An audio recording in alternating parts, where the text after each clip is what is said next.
പ്രത്യയശാസ്ത്ര പ്രതിബദ്ധത, പ്രായോഗിക സമീപനങ്ങൾ, സാംസ്കാരിക രംഗവുമായുള്ള അടുപ്പം, ആശയവ്യക്തതയും ഉറച്ച നിലപാടുകളും.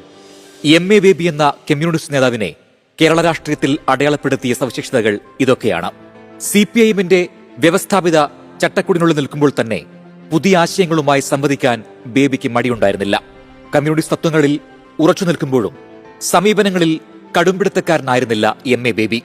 പരന്ന വായനയും ലോകത്ത് സംഭവിക്കുന്ന മാറ്റങ്ങൾ തിരിച്ചറിയാനുള്ള ത്വരയും ക്രിയാത്മകമായ സംവാദങ്ങൾക്കുള്ള സന്നദ്ധതയും കമ്മ്യൂണിസ്റ്റ് പാർട്ടിയിൽ വ്യത്യസ്തനായ ഒരു നേതാവാക്കി മാറ്റി.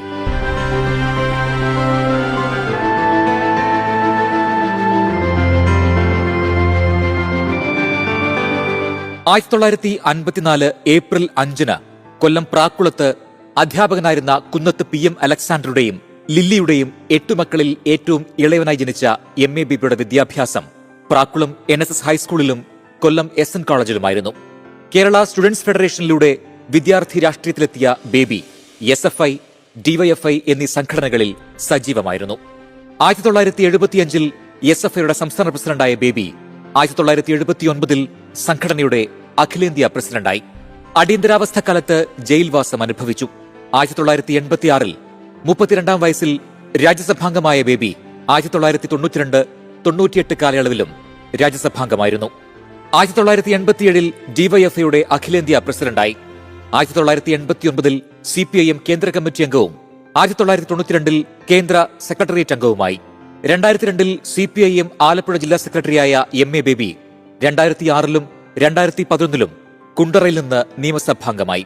2006-2011 കാലയളവിൽ എം.എ. ബേബി സംസ്ഥാന വിദ്യാഭ്യാസ മന്ത്രിയായിരുന്ന കാലയളവിൽ പാഠപുസ്തകത്തിലെ മതമില്ലാത്ത ജീവൻ എന്ന പാഠഭാഗം വിവാദമായതിന് പിന്നാലെ ക്രൈസ്തവ സഭയുമായി സ്വാശ്രയ കോളേജ് അടക്കമുള്ള വിഷയങ്ങളിൽ വലിയ ഏറ്റുമുട്ടലുകൾക്കിടയാക്കി.